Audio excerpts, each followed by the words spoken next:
बिस्मिल्लाहिर्रहमानिर्रहीम, अस्सलाम वालेकुम, good morning and welcome to morning at home. मैं हूँ आपकी मेज़बान जुगन काज़िम और मैं आपको हमारी पूरी टीम की तरफ से जुम्मा मुबारक विश करना चाहती हूँ। प्लीज़ हमें भी अपनी दुआओं में शामिल किया करें। और वैसे भी ईद की आमद है, नेक्स्ट वीक इंशाल्लाह ईद है। सो ईद की वैसे ही खुशियाँ होती हैं, लेकिन उसके साथ साथ ऑब्वियसली टेंशन भी ये होती है कि बस अब ईद है, आखिरी वीकेंड है, जो भी चीज़ें सॉर्ट आउट करनी है वो करनी है और उनको मैनेज भी करना है। तो वो सब कुछ करें, व्यूअर्स ज़रूर करें, लेकिन टेंशनें ना लें, स्ट्रेस आउट ना होएं। मेन प्रॉब्लम ये होती है कि हम जब भी कोई काम करना चाहते हैं ना, हम इतना ज़्यादा उसके बारे में टेंस और परेशान हो जाते हैं कि ये भूल जाते हैं कि टेंशन के बावजूद भी हम काम कर लेंगे और टेंशन के बगैर भी काम कर लेंगे। तो क्या बेहतर नहीं है कि ज़रा रिलैक्स्ड और स्ट्रेस फ्री अंदाज में इंसान ज़िंदगी जिए? तो जो भी आपने काम शाम करने हैं, जो भी आपकी मसरूफ़ियत है, जो आपकी तैयारी है, जो आपकी कमिटमेंट्स हैं, वो सारी चीज़ें प्रॉपर तरीके से एक अगर आप स्केड्यूल बना लें या कोई एक चीज़ें तरतीब में ले आएँ कि भाई ये चीज़ हमने इस टाइम पे करनी है, तो इंशाल्लाह आपको कम इशू होगा। फिर बहुत से लोग जो हैं वो कुर्बानी के पॉइंट ऑफ व्यू से करते ये हैं कि वेट करते हैं कि भाई हम एंड पे जाके जो है वो कुर्बानी का जानवर कोई देख लेंगे, शायद बेहतर रेट्स मिल जाएं। उससे होता ये है कि व्यूअर्स इस इंतज़ार में ज़्यादातर लोग होते हैं, जिसकी वजह से आपको शायद 5-10 हज़ार रुपये की रियायत तो मिल जाए, लेकिन होता यह है कि आपका स्केड्यूल, आपकी टाइमलाइन सारी उल्टी हो जाती है। देन ऑफ कोर्स अभी से लोगों को टेंशन हुई है कि हमें कसाई कहाँ से मिलेगा, क्योंकि वो भी इतने ज़्यादा बुकड होते हैं कि कोई हद नहीं होती। तो सिर्फ एक ये रिक्वेस्ट है कि अपनी स्ट्रेसेस और अपनी टेंशनों को कम करें, आराम से रिलैक्स्ड अंदाज में अपना जो भी आपने स्केड्यूल बनाना है चीज़ों को करने का करें। हम भी अपनी तैयारियों में लगे हुए हैं ईद की, लेकिन फ़र्क यह है कि हम क्योंकि तरतीब से चल रहे थे एज एन हम पूरी टीम, तो हमने तो अपना सारा कुछ ऑर्गेनाइज़ किया हुआ है। बट ये ज़रूर कहूँगी जहाँ पे अपने लिए तैयारियाँ कर रहे हैं वहाँ पे उन लोगों को ज़रूर याद रखिएगा जो मुस्तहिक हैं, जो अफोर्डिंग नहीं हैं, क्योंकि एक्चुअली तो ईद उनकी होनी चाहिए जो हर रोज़ अच्छा खाना नहीं खा सकते या दिन में एक वक्त की भी रोटी उनको नसीब नहीं होती। एक्चुअली तो हमें उन लोगों का ख़ास ख्याल करना है इस ईद पे। दोनों ईदों को अगर आप देखें तो एक ईद में पहले रमज़ान आता है जहाँ पे भूख और प्यास का हमें एहसास होता है, फिर इस ईद पे कुर्बानी की ईद होती है, गोश्त वगैरह लोग कुर्बानी करते हैं, फिर वो डिस्ट्रीब्यूट करते हैं उन लोगों में जो डिज़र्विंग होते हैं। तो आप ये देखें कि मजहबी तौर पे भी कि हमारे कितने खूबसूरत उसूल हैं कि हम जब भी कोई खुशी या कोई चीज़ सेलिब्रेट करने जाते हैं तो अपने इर्द गिर्द के लोगों का ज़रूर ख्याल रखते हैं। यहाँ पे व्यूअर्स आज का topic is never give up, कि कभी भी हमें ज़िंदगी में ट्राई किए बगैर, मेहनत किए बगैर, एफ़र्ट किए बगैर गिव अप नहीं करना चाहिए। वो मैं इसलिए कह रही हूँ क्योंकि कुछ ऐसे केसेस होते हैं जहाँ पे गिव अप कर भी देना चाहिए, लेकिन सबसे पहले नेवर गिव अप से बेसिकली मुराद ये है कि हमने हिम्मत नहीं हारनी। ज़िंदगी में अप्स एंड डाउन्स हर किसी की लाइफ में आते हैं। कोई ऐसा इंसान नहीं है जिसे आप मिलें जिसने 20 या 25 साल ज़िंदगी के गुजार लिए हैं इस दुनिया में जो आपको कहे कि मुझे तो आज तक कभी किसी चीज़ की टेंशन ही नहीं हुई। किसी को पैसों की टेंशन है, किसी के घर में बीमारी है, किसी के घर में फैसिलिटीज़ नहीं है। हर बंदे के अपने अपने प्रॉब्लम्स है, कोई बीमारी, कोई पैसों की वजह से, कोई अपनी लाइफ की सिचुएशन की वजह से फंसा हुआ है, मजबूर है। तो बात यह है कि व्यूअर्स हमने लोगों के लिए और अपनी ज़ात के लिए आसानी पैदा करनी है, ना कि अपनी ज़िंदगी को और मुश्किल करें। लेकिन एफ़र्ट किए बगैर, मेहनत किए बगैर, अपना 100% दिए बगैर गिव अप करना ज़्यादती है। हाँ, कुछ केसेस में गिव अप करना पड़ जाता है, जैसे कि अगर आपको ये काम है, आप कोई बिज़नेस स्टार्ट करना चाहते हैं, आप फूड बिज़नेस में आना चाहते हैं, आपने एक रेस्टोरेंट खोला, वो नहीं चल पाया, फिर आपने दूसरा खोला, फिर आपने केटरिंग शुरू की, फिर आपने अब बार बार एक ही काम आप कर रहे हैं और बार बार आप उसमें फ़ेल हो रहे हैं, देयर इज़ अ प्रॉब्लम। हाँ, ज़िंदगी में फेलियर लोग फेस करते हैं, ये एक फैक्ट है, और ज़िंदगी में, काम में, करियर्स में अक्सर अप एंड डाउन चीज़ें आती हैं, लेकिन हमारी कोशिश ये होनी चाहिए कि हम अपने आप को जितना पॉजिटिव रख सकते हैं और जितना ऑन फोकस रख सकते हैं वो ज़रूर रखें। I give you an example. मैंने 2-3 किस्म के डिफरेंट बिजनेसेस पे हाथ डाला, वो मेरे से नहीं चल पाए। मैंने फिर उसको एनालाइज़ किया कि ये 2-3 बिजनेसेस अगर मैंने किए और तीनों नहीं चल पाए तो इशू क्या आया।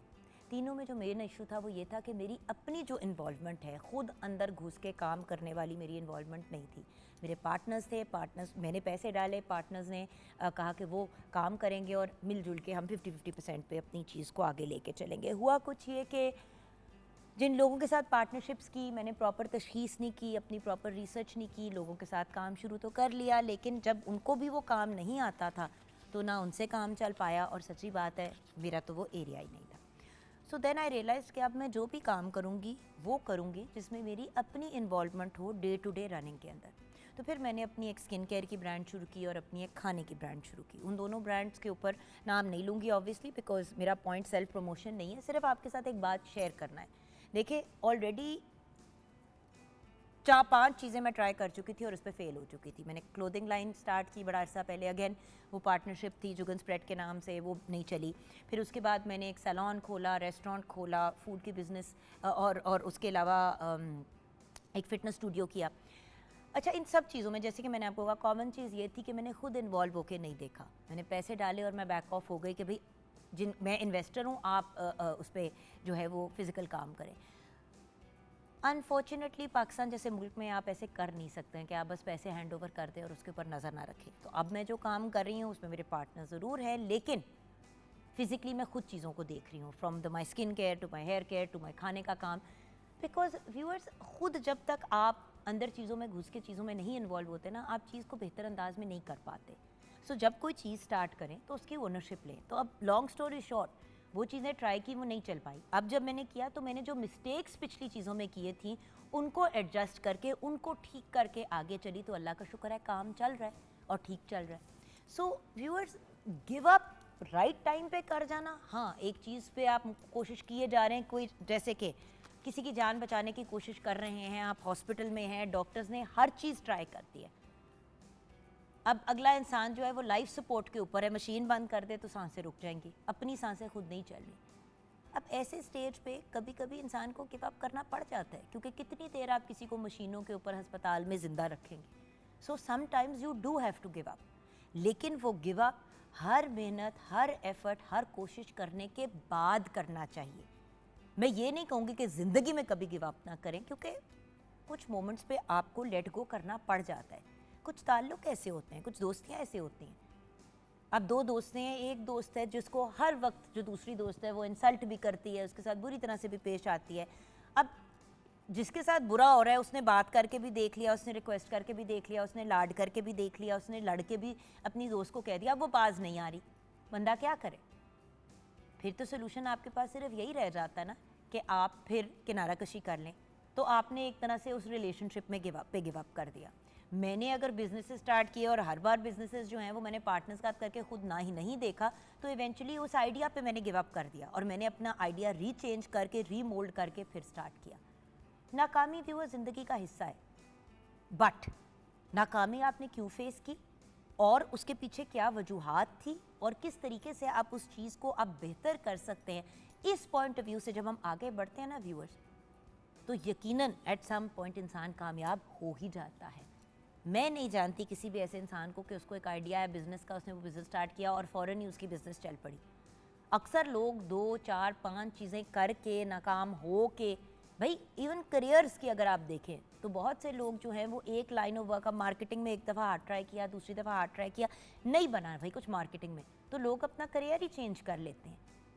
अब ये गिव अप करना नहीं होता, ये अक्लमंदी होती है कि भाई एक हद क्रॉस कर दी कोशिश करने की, इतना एफर्ट किया, इतनी मेहनत की, नाउ व्हाट, यहां से कहां। और फिर राइट टाइम पे अगर आप चीज़ को क्लोज भी कर देते हैं तो उसमें कोई इशू नहीं होता। असल में लोग अपने ख्वाब पूरे नहीं कर पाते, जिसकी वजह से वो डिसहार्ट हो जाते हैं, जिसकी वजह से अक्सर वो नई चीज़ को ट्राई भी नहीं करते। एक तो ये होता है कि आपने एक चीज़ ट्राई की और वो उसमें आप कामयाब नहीं हुए, और एक ये होता है कि ट्राई भी नहीं करते क्योंकि उनको इतना खौफ, इतना डर लग रहा होता है कि वो नाकाम हो जाएंगे कि उस खौफ में वो कोशिश ही नहीं करते। अब उसका नुकसान तो इंसान उठाता ही उठाता है, लेकिन अगर आप देखें तो कभी ख्वाब देखने इंसान को बंद नहीं करने चाहिए व्यूअर्स, क्योंकि ख्वाब ही इंसान को ज़िंदगी में मोटिवेशन देते हैं और आपकी मंजिल का रास्ता दिखाते हैं कि आपका एंड क्या होना चाहिए। सो ख्वाब तो देखना बहुत अच्छी बात है, साथ ही साथ आपने मेहनत करनी है, आपको अपने ऊपर यकीन भी होना चाहिए और आपको मेहनत भी करनी चाहिए। फिर आगे अल्लाह ताला के हाथ में है कि आप कामयाब होंगे कि नहीं। लेकिन व्यूअर्स, एफर्ट भी ना करना, जैसे कि बड़ी चीज़ें होती हैं। हम जब मैं बिज़नेस स्टार्ट कर रही थी, मुझे 2-4 अपने करीबी लोगों ने कहा था कि जुगन काम शुरू करके बस छोड़ मत देना। मैंने कहा नहीं नहीं, मेरा आना जाना होगा, मैंने शाउट आउट्स भी करने होंगे और ये भी करना होगा और वो भी करना होगा। हाँ व्यूअर्स, वो किया, लेकिन डे टू डे रनिंग और बिजनेस को अंडरस्टैंड करने की कोशिश भी नहीं की। ये मैं कोविड से पहले की बात कर रही हूँ। तो व्यूअर्स, अपनी ही गलती का आपको इसलिए बता रही हूँ कि अगर तैयारी के साथ, प्रेपरेशन के साथ, देखिए चीज़ जो करनी है उसको भी तो समझना ज़रूरी है, उसके बाद आप कोशिश करें। I give you an example. कुछ ऐसे ताल्लुकात होते हैं, जैसे कि मुझे याद है कि हमारे जानने वालों में ही एक जगह पे जो है बात बिल्कुल तलाक पे पहुंची हुई थी और लड़की को बार बार जो है वो घर वाले उसके कहें कि तुम कोशिश करो, नहीं तुम जैसे भी कर सकती हो उसको मैनेज करो। अब मियाँ जो है वो तलाक देने पे अटल था और उसने पहले नोटिस भेज भी दिया तलाक का। वो गई उससे बात करने के लिए, उसने कहा देखे सब कह रहे हैं कि हमें कोशिश करनी चाहिए और मैं भी चाहती हूँ कि मैं कोशिश करूँ, लेकिन मैं अकेले कोशिश तो कर नहीं सकती। तो उसके उस वक्त मियाँ ने टका सा उसको जवाब दे दिया कि बीबी देख, मुझे तो कोई और पसंद आ गया और मैंने कहीं और शादी करनी है और मैंने उसको सेकंड वाइफ बना के नहीं रखना, मैंने अब मुझे माफ़ी दे दो। उस खातून ने कहा ठीक है, यानी कि आप इस रिश्ते पे गिव अप कर रहे हैं, मैं इस पे गिव अप नहीं कर रही हूँ, मैं अपनी फुल कोशिश कर चुकी हूँ। अब अगर आप चाहते हैं कि किनारा कशी और अब आपने इस पे बिल्कुल भी नहीं एफर्ट करना और आपने कहीं और ही शादी करनी है तो ओके, मैं बैक ऑफ कर जाती हूँ। वो घर आई, उसने अपने घर वालों को कहा कि देखें ये बात आगे फैलनी नहीं चाहिए, लेकिन मैंने अपने हस्बैंड से बड़ी ब्लंटली पूछा कि भाई तुमने ताल्लुक़ चलाना है कि नहीं चलाना। उससे बड़े ही आराम से और सुकून से मुझे ये बात कही कि मुझे कोई और पसंद है, मैंने कहीं और शादी करनी है, इसीलिए मैंने कहा था मैंने तलाक लेनी है, अब प्लीज़ इस मैटर को छोड़ दो। तो वो खातून भी चुप हो गई फिर और उसके घर वाले भी चुप हो गए, क्योंकि फिर उसने गिव अप नहीं किया, उसने अपनी पूरी कोशिश कर ली।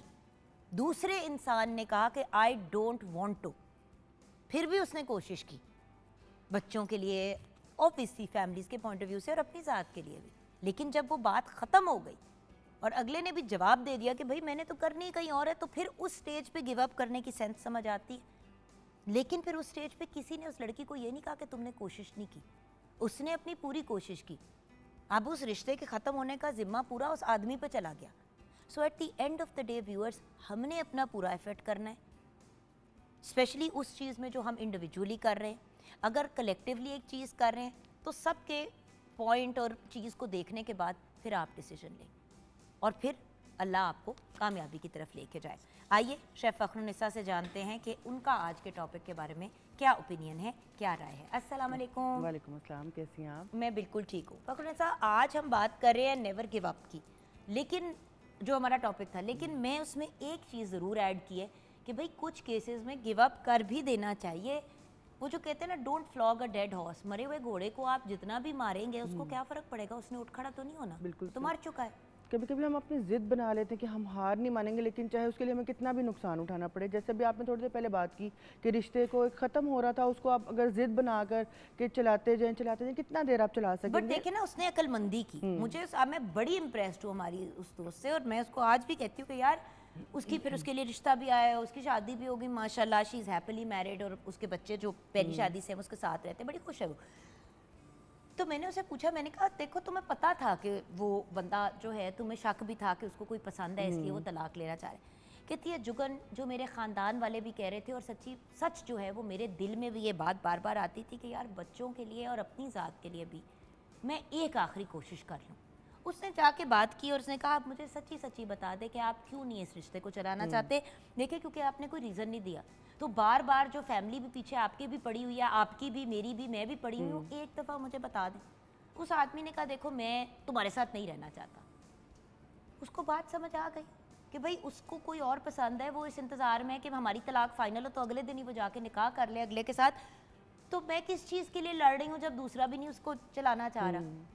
तो उस वक्त किनारा कशी में ही बेहतरी थी और उसकी फैमिली भी अंडरस्टैंड कर गई। लेकिन देखो फ़खरुन्निसा, उसने कोशिश पूरी की, आखिरी मिनट तक उसने ट्राई की, फिर उसने कहा कि ओके अगर आपकी भी इसमें डिसीजन यही है तो फिर मैं अकेली तो नहीं इस चीज़ को कर सकती। यही तो बात करें कि मतलब कोई ज़बरदस्ती नहीं इसमें, जब जहाँ तक उसको लगा कि उसको गिव अप नहीं करना चाहिए उसने किया, और जब उसको लगा कि नहीं अब इसके आगे कोई सोल्यूशन नहीं है, ये तो अपने आप को सिर्फ वो आगे भगाने वाली बात थी कि कितनी देर तक और वो चलाती।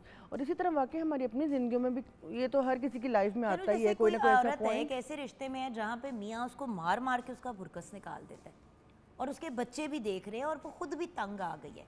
तो ऐसे रिश्ते पे गिव अप इसलिए करना बनता है क्योंकि अगर एक अगले को आपने कहा है कि जी आप अब इधर गिव अप करना, क्या होगा अगर आपने अगले को हेल्प नहीं दिलाने की कोशिश की, आपने उसे कन्विंस नहीं किया, उसकी फैमिली सारा कुछ कर लिया, अगला अपनी हरकतों से बाज नहीं आ रहा और उसने नहीं सीधा होना और आपको डर लग रहा है कि किसी दिन कहीं वो आपको कोई ऐसा नुकसान ना पहुंचा दे जिस पे वापसी नहीं है, तेजाब ना फेंकते, मार मार के मार ही ना दे, तो उस स्टेज पे फिर गिव अप करना बनता है, किनारा कशी बनती है।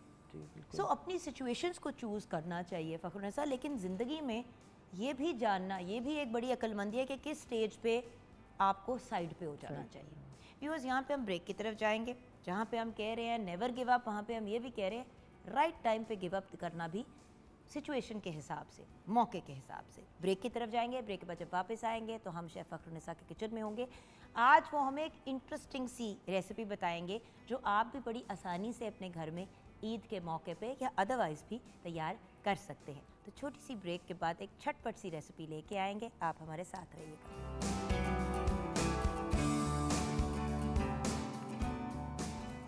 Welcome back from the break viewers. बड़े मज़े के गोला कबाब टाइप चीज़ नज़र आ रही है सेट पे आज। जी बिल्कुल ऐसे ही है। आज हम बना रहे हैं यहाँ पर कबाब मसाला, और क्योंकि ईद भी आ रही है और आपको पता है मीट वाली चीज़ें तो अब चलती रहेंगी और हाँ, बनाते रहेंगे। हर बंदा जो है ना वो जो मटन कढ़ाई और बोटियाँ नहीं खाना चाहता। सम पीपल जो ज़रा वो होते हैं जो ज़रा कॉन्शियस होते हैं, जिस तरह मेरा बेटा हसन जो उसको कबाब खिला लो खा लेगा, गोश्त का पीस नहीं खाएगा। हमारे अपने घर में बच्चों का ज़रा थोड़ा ये आ जाता है कि जी हम मटन नहीं खाएंगे, बीफ नहीं खाएंगे। बारबेक्यू में कबाब बनाए भी हुए हैं घर में, जैसे कि फर्स्ट डे आपने कबाब बनाए हैं, सीख कबाब बनाए हैं, अब वो बच गए, नेक्स्ट डे आप कबाब मसाला बना सकते हैं। से आप इसका वो कर सकते हो। पटाखे फट रहे हैं वहाँ पे। हाँ जी, तो मुझे बताएं कि मैंने क्या करना है, तो फिर हम इंग्रेडिएंट्स हम यहाँ पर एक तरफ मैं चाह रही हूँ मैं मसाले के प्याज ब्राउन करने शुरू कर दूँ। ठीक है। तो सबसे पहले हम जो हैं वो इधर प्याज को ब्राउन करने के लिए डाल लेंगे मसाले के। लिड दे दो इसका।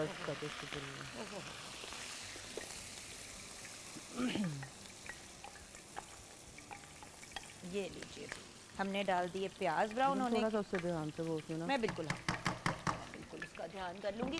हमारे पास ये आ गए अनियंस ब्राउन होने के लिए। इसमें मैंने ज़्यादा ऑयल इसलिए नहीं इस टाइम डाला क्योंकि जो कबाबों का ऑयल जो बचेगा वो भी हम इसी के अंदर यूटिलाइज करेंगे ताकि उसके जितने जूसेस हैं वो सारे इसी के अंदर आ जाएं। तो यहाँ पे हमने हमने ये रख दिया और ये हमारे कबाब हैं जो मैं वहाँ पे फ्राई करना शुरू कर दूँगी। चलें जी, अब आप अपने काम की तरफ। मैं साथ साथ अपनी रेसिपी बता दूँ इतनी देर तक। बिल्कुल ठीक है। सबसे पहले हम कबाब मसाले के इंग्रेडिएंट्स शेयर कर लेते हैं। सबसे पहले कबाबों के लिए हमने चिकन का कीमा लिया है 750 ग्राम, प्याज हमने लिया है 4 अदद, हरी मिर्चें 7 से 8 अदद, अदरक लहसुन का पेस्ट 2 खाने का चम्मच, घी 2 खाने का चम्मच, नमक हस्बे जायका, सुरख मिर्च पाउडर 1 चाय का चम्मच, जीरा 1 खाने का चम्मच, सूखा धनिया पाउडर 1.5 खाने का चम्मच, गरम मसाला 1/4 चाय का चम्मच, धड़ा मिर्च 1.5 खाने का चम्मच। और अब इसका जो मसाला हम तैयार करेंगे उसके लिए इंग्रेडिएंट्स जो हैं वो हैं तेल हमने लिया है 1 कप, प्याज 2 अदद, अदरक लहसुन का पेस्ट 1 खाने का चम्मच, टमाटर 4 से 5 अदद, हरी मिर्चें 2 से 3 अदद, नमक हस्बे जायका, सुरख मिर्च पाउडर 1 खाने का चम्मच, हल्दी पाउडर आधा चाय का चम्मच, धनिया पाउडर 1 खाने का चम्मच, जीरा पाउडर आधा चाय का चम्मच, अनारदाना 1 खाने का चम्मच, दही आधा कप, कसूरी मेथी 1 खाने का चम्मच, क्रीम 5 से 6 खाने के चम्मच, गरम मसाला आधा चाय का चम्मच, धनिया हरी मिर्च और प्याज जो है हम ऊपर गार्निश के लिए डालेंगे। और बस यही हमारी इंग्रेडिएंट्स हैं। कबाबों के लिए हमने जो है ना कबाब का चिकन का जो कीमा करवा लिया, उसमें जो प्याज हम यूज़ करेंगे उसका पानी जो है वो थोड़ा सा हम उसको एक्सेस पानी जो है उसको निकाल देंगे ताकि कबाब जो है हमारे टूटे नहीं। और बाकी सारी चीज़ों को चॉप करके इसके साथ इसको डालकर इसको थोड़ी देर के लिए फ्रिज में 1 घंटे के लिए छोड़ेंगे और उसके बाद हम इसको छोटे छोटे अपनी पसंद से आप वैसे साइज़ ले सकते हैं, लेकिन इसमें छोटे कबाब ज़रा जो गोला कबाब वाला स्टाइल होता है वो कबाबों का साइज़ अच्छा लगता है। आप वो बनाकर आप उसको फ्रीज़ भी कर सकते हैं और आप बेशक एक दो दिन पहले बनाकर आप उसको फ्रीज़ कर दें, ऑन द डे आप उसको सिर्फ मसाला तैयार करें और कबाबों को फ्राई करके उसमें डाल दें और ये हमारी झटपट सी जो है ना कबाबों के जो सालन है वो तैयार हो जाएगा। बिल्कुल। और साथ साथ जो है ना आप कबाब मसाला तो एक ऐसी चीज़ है कि आप मसाला भी साथ साथ पकने के लिए रखते हैं और साथ साथ आप कबाब भी अपने फ्राई करने हैं। बिल्कुल। ये अब बारबेक्यू भी हो सकते हैं और वो दूसरे अंदाज में भी हो सकते हैं। हमारा पॉइंट, और आपने बेशक अगर आधा आपका हाफ टन भी कबाब हो जाता है तो कोई मसला नहीं है, मसाले में भी मसाले में पक कुक हो सकते हैं। जाता है। इसका फ़ायदा ये है। इसको हमने सिर्फ ज़्यादातर कलर ही देना है, बहुत ज़्यादा इसको ओवर कुक हमने करना भी नहीं है। बाकी का हम मसाले के साथ जब कुक करेंगे ना तो वो बैलेंस हो जाएगा। अगर हम पहले भी इतना अच्छे से कुक कर लेंगे और फिर बाद में डालेंगे तो वो कबाब ज़रा हार्ड होना शुरू हो जाते हैं, उसमें जूसेस नहीं रहते ना उसके अपने अंदर। बिल्कुल। और एक चीज़ का ख्याल रखना है कि प्लीज़ जब आप इस तरह से बना रहे हो तो इतना ओवर स्टफ़ ना करें कि आपके कबाब टूटने शुरू हो जाएं। थोड़ा थोड़ा आपने इसको बेसिकली ब्राउन कलर देना है and then you are good to go, right. और बिल्कुल फिर ऐसे अच्छा, इनको निकाल के हम क्या सेपरेटली रखेंगे फिर? फिलहाल हम, क्योंकि हमने 2 बैचेस में करने हैं तो हम निकाल लेंगे, अगला वो उसमें डाल देंगे। और अगर आपके पास पैन छोटा या बड़ा है, एक ही पैन में एक दफ़ा में ही हो जाता है, तो फिर आपको बस कबाबों का मसाला रेडी होगा, कबाबों को हम ऑयल समेत इसके अंदर डाल देंगे। और जी ऑयल को इसी के ऑयल को इसलिए मेंटेन करें क्योंकि व्यूअर्स उसका जायका बड़ा मज़े का आता है, बिकॉज सारा तो जूसेस इसके अंदर जूसेस कबाब के आ जाते हैं और वो थोड़ा सा जो बर्न फ्लेवर भी होता है ना, वो भी एक बड़ा अच्छा उसका आफ्टर टेस्ट आपको देता है। और फ्राई करने का रीज़न ये है कि वो एक दफ़ा जिस तरह कोफ्ते आप डालते हो ना तो फिर आप उसको हिला नहीं सकते हो, ये फ्राई हो जाता है तो आपका वो वाला प्रॉब्लम जो है ये देखें ना। अब यहाँ पे आप आराम से अपना मसाला बनाते रहें और साथ ही साथ चीज़ तैयार हो जाएगी। बिल्कुल ऐसे ही है। अच्छा, तो इसमें हमने ईद प्याज पे, जो क्योंकि है हम वो सॉरी बिल्कुल क्योंकि ईद के दिनों में हम अभी, क्योंकि ईद आ रही तो उसके हवाले से बात करें कि क्योंकि जब हम चीज़ें थोड़ी सी जो जल्दी वाली है ना, क्योंकि अपने आप को सिर्फ किचन की हद तक नहीं, क्योंकि गेस्ट आए हैं उनके पास भी बैठना है, तो बड़ा वो जल्दी जल्दी वाली जो क्विक चीज़ें हैं वो आप उसको ट्राई किया करें। और मैं तो हमेशा व्यूअर्स आपको एक ही बात रेकमेंड करती हूँ कि चीज़ें आसान करें अपनी ज़िंदगी में, और सिर्फ जो है ना ये जो बीफ और मटन है उससे भी थोड़ा सा बाहर निकलें।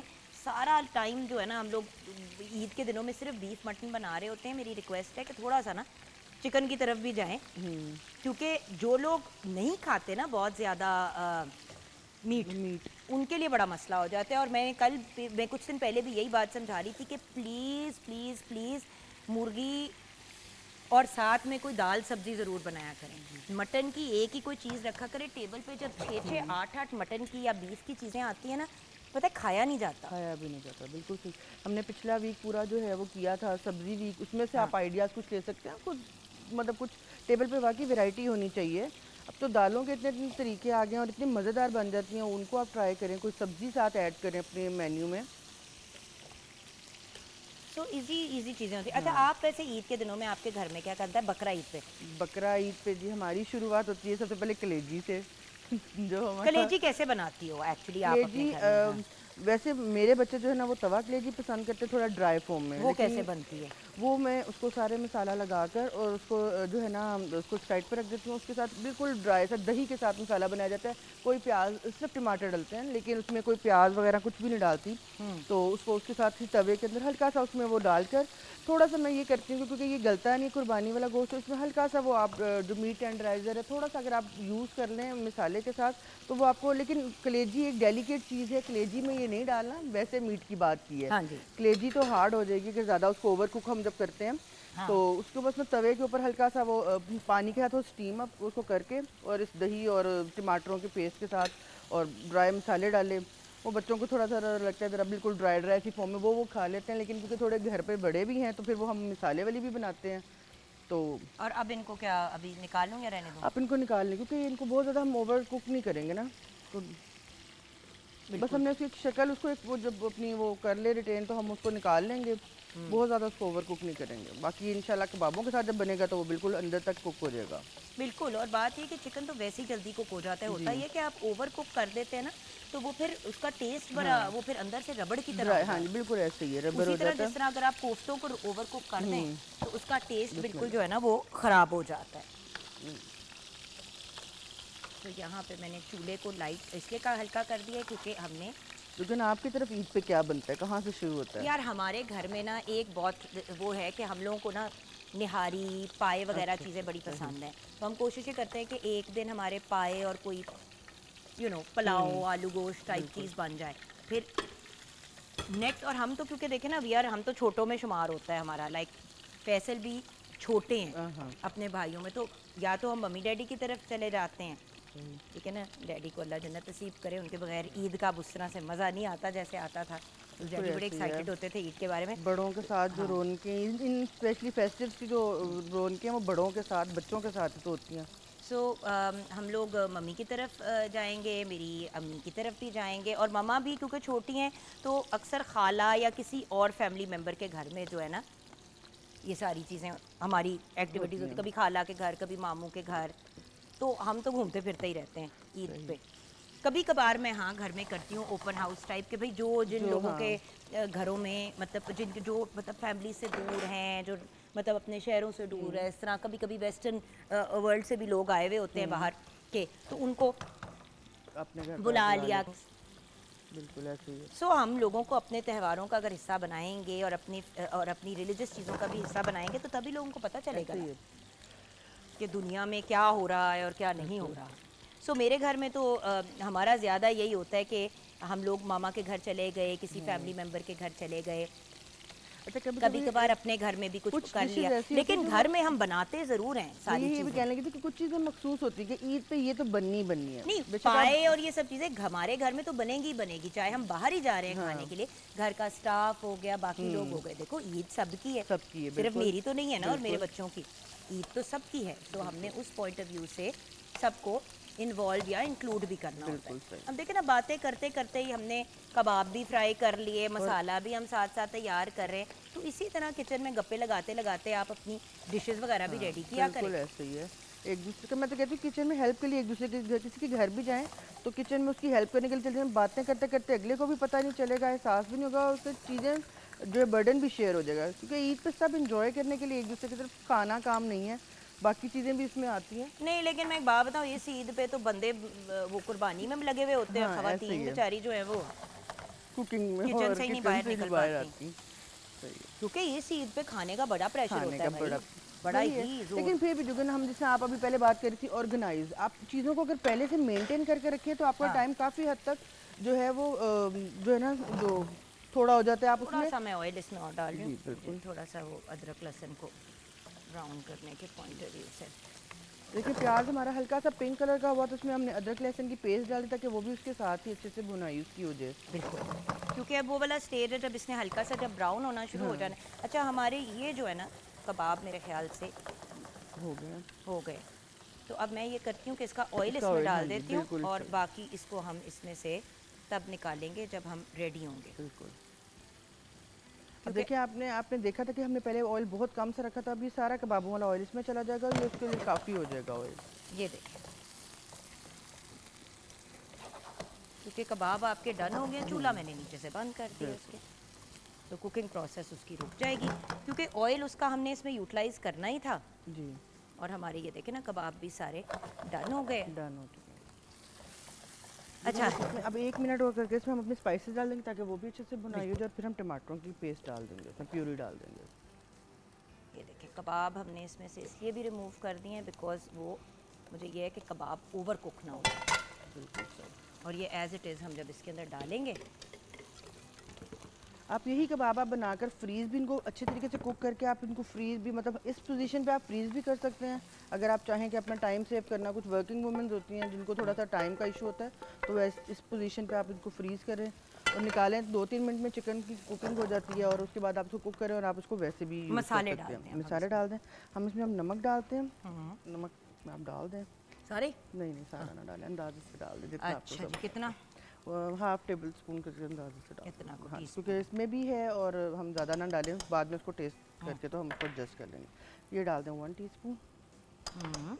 हल्दी पाउडर डाल दें सारा ही डाल देते हैं हम, ज़रा उससे कलर खूबसूरत हो जाएगा। ये सूखा धनिया का पाउडर और हाँ जी, और ये ज़ीरा पाउडर डाल दें। तो पूरे डाल देते हैं जी, और गरम मसाला और क्रीम और कसूरी मेथी हम लास्ट में डालेंगे। अच्छा, और एक चुटकी आप इसमें बेशक काली मिर्च डाल देंगे व्यूअर्स, ताकि आपकी हल्दी की अब्जॉर्प्शन जो है वो बेहतर हो जाए। बिल्कुल ठीक है ना, आपकी स्किन के अंदर। अब ये हो गया हमारा, थोड़ा सा अब हम इस मसाले को भूनेंगे, और आप जब भूनेंगे ना तो आपको खुद ही स्मेल आनी शुरू हो जाएगी, वो जो आपकी हल्दी की एक मखसूस सी होती है कच्चापन, वो एक कुछ ही लम्हों में कुक हो जाता है। और जुगन इसको क्या नाम लेते हैं, इसमें हम जो है ना टमाटरों की प्यूरी डालेंगे। जब हम लगेगा कि ये हमारा जो है मसाला ओवर नहीं करना कि मसाले जलना शुरू हो जाए, बस इसको 1-2 मिनट के लिए कुक करके तो हम टमाटर डाल देंगे ताकि उसके पानी के साथ ही सेव हो जाए और मसाला हमारा जले नहीं। डाल दो जी डाल दें। मसाला भी आपका। और स्पाइसेस जो हैं मसाले के अंदर ज़रा कम रखिए क्योंकि कबाबों में भी ऑलरेडी हैं, तो वो बहुत स्पाइसी ना हो जाए और बहुत ओवर पावर कोई फ्लेवर ना हो जाए, तो उसको ज़रा बैलेंस करने के लिए थोड़ा सा मसाला जो है ना आप हल्का रखिएगा ताकि कबाबों के साथ उसका बड़ा अच्छा सा फ्लेवर हो जाए। अच्छा, अब यहाँ पे हम किस स्टेज पे हैं? हम इस स्टेज पे कि ज़रा मसाले की बुनाई होगी, थोड़ा सा ये ज़रा अपनी वो पेस्ट फॉर्म में आना शुरू हो जाएगा, तो हम इसमें दही डालेंगे और उसको कुक करके उसको हाई फ्लेम पे कुक करेंगे। दही डालने के बाद उसको हाई फ्लेम पे कुक करें ताकि उसका सारा पानी जो है वो निकल जाए, ग्रेवी अच्छी सी फॉर्म कर ले अपनी तैयार। अच्छा, तो इसमें बाद में दही जाएगा, जी ठीक है। वो दही एक्चुअली करके जी वही तो चीज़ है जो उसका एक्चुअली फ्लेवर जो है वो एनहांस करेगा। आप इसको बाय सेल्फ कुक करें। ऑल्सो ये ज़रा खड़ा मसाला होता है तो इसका कुछ सालन नहीं होता, जी, तो इस वजह से बहुत ज़्यादा पानी का इस्तेमाल हमने नहीं करना। तो व्यूअर्स ऐसा करते हैं कि हम ब्रेक की तरफ चलते हैं। बिल्कुल। हम ब्रेक की तरफ जाएंगे। बड़े मज़े की रेसिपी आपके साथ शेयर की है। हमारे साथ एक बहुत ही टैलेंटेड इंसान है जिन्होंने ज़िंदगी में गिव अप नहीं किया। तो आज के टॉपिक के एन मुताबिक हमारे गेस्ट हैं, उनसे मिलते हैं ब्रेक के बाद।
जी हाँ, जज़ाकल्लाह, बहुत बहुत शुक्रिया। हमारे साथ है आज असद अली, जो एक म्यूज़िशन हैं, हारमोनियम प्लेयर हैं, इंस्ट्रूमेंटलिस्ट हैं और आप टेक्निकली ब्लाइंड हैं, आप देख नहीं सकते।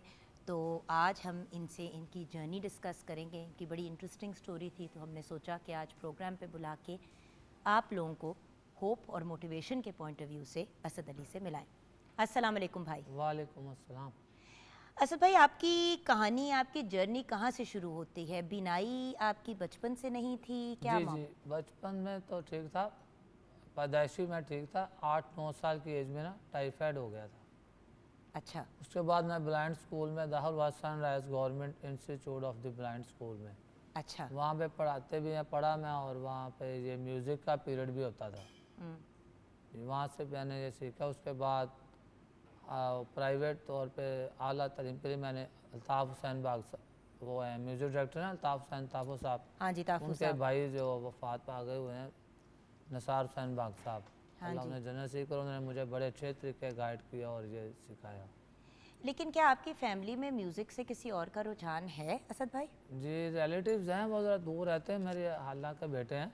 अच्छा, ये बताइए कि जब इंसान की बीनाई नहीं होती तो अक्सर लोग जो है वो गिव अप कर जाते हैं कि भाई जिधर हमें कहीं बिठा देगा हम बैठ जाएंगे, जैसे हमें लेके चलेंगे हम चलेंगे। और अक्सर घरों में भी ऐसे बच्चों को घर में बंद कर दिया जाता है, लोगों से नहीं मिलाया जाता। तो आपका क्या मामला था? नहीं, इस तरह का कोई नहीं है, अल्लाह का बड़ा शुक्र है। मैं बस शुरू में ज़रा डिसहार्ड हुआ था, जब नया ये मेरा हादसा हुआ था। मैं ज़रा घबराहट उस वक्त आप कितने सालों के थे? इस वक्त 48 एज है मेरी। नहीं, जब आपके साथ ये मामला हुआ, जब उस वक्त 8 साल थी एज। 8 साल के थे, तो यानी कि 8 साल आपने बिल्कुल नॉर्मल देखा। जी। सब कुछ आपकी ज़िंदगी, और नॉर्मल स्कूल में पढ़ रहे थे। जी। तो आप भाई बहन कितने हैं? हम हैं जी 4 भाई हैं, 2 बहनें। एक बड़ा भाई फौत हो गया हुआ है।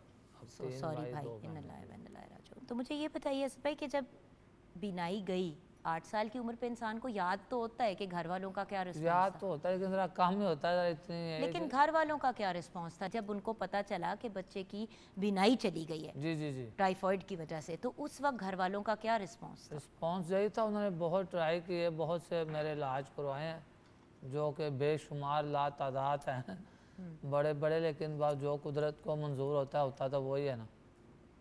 काफ़ी कोशिश की है। और उसके बाद फिर उन्होंने मुझे ब्रांड स्कूल में एडमिट करवा दिया कि चलें अपने कोई लाइफ के लिए आप पढ़ें या कुछ सीखें।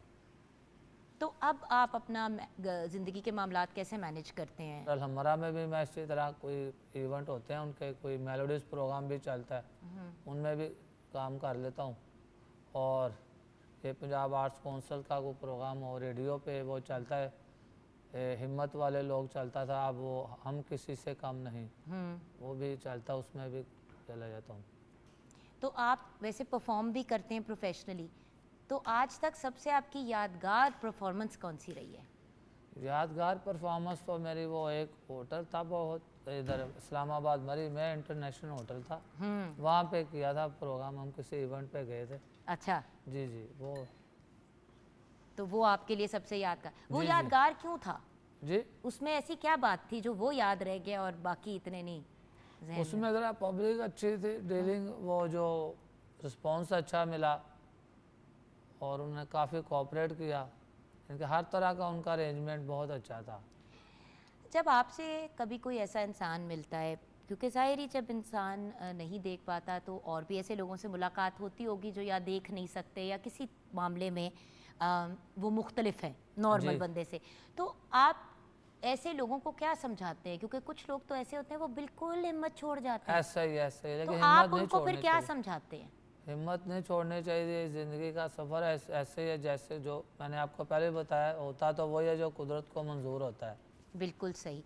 और ये बताएं कि जब हम बात करते हैं इंस्पिरेशन की, तो वो कौन से आर्टिस्ट हैं जिनको आप देखते हैं और कहते हैं कि मुझे इनका काम बड़ा पसंद है, मैंने इस लेवल पे परफॉर्म करना है? आर्टिस्ट वो म्यूजिशियन कह रहे हैं या कोई म्यूजिशियन, म्यूजिशियन भी तो आर्टिस्ट ही होता है भाई। जी जी, नहीं वो गुलूकार कहना चाह रहे हैं आप, वो सिंगर कह रहे हैं नहीं या नहीं, मैं सिंगर, मैं कह रही हूँ कि म्यूजिशियन कौन से ऐसे हैं जिनसे आप इंस्पायर, देखिए आपका क्योंकि म्यूजिशियन वाला जी काम जी, है। ऐसे म्यूजिशियन तो सबसे पहले मैंने जो अपनी लाइव में देखा, जिनका मैंने आप नाम बताया ताफू आपने, साहब। जी जी, निसार अहमद बाग साहब, अच्छा, वो उन्हों का ही है मेरे में, क्योंकि उन्होंने बहुत वर्ल्ड में उन्होंने काम किया है और अभी तक लोग उनको दुनिया याद करती है।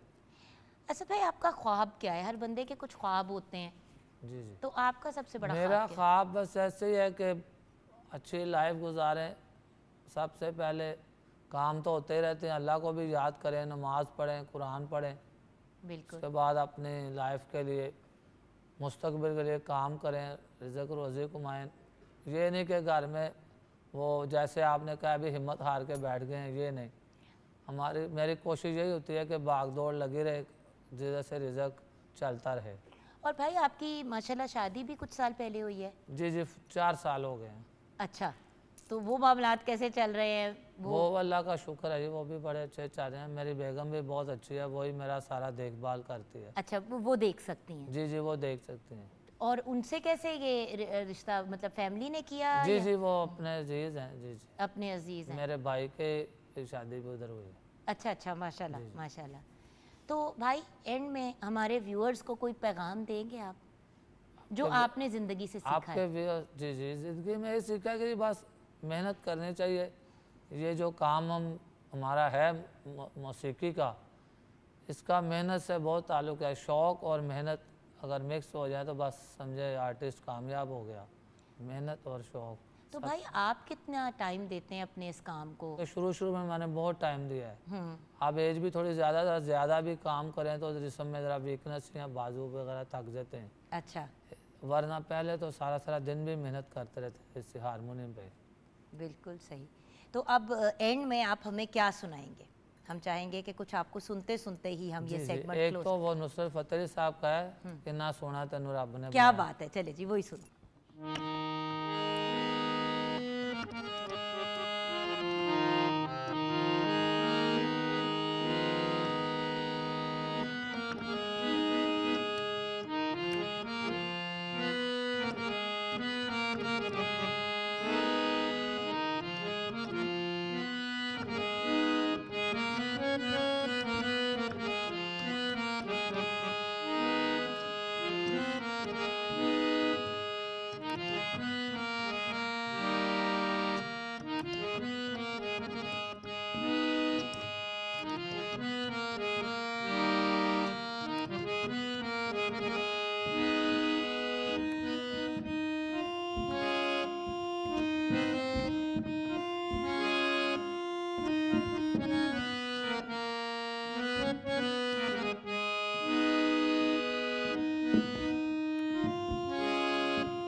Welcome back from the break viewers. जैसे कि आप जानते हैं बस ईद की आमद है, जुम्मे का दिन है।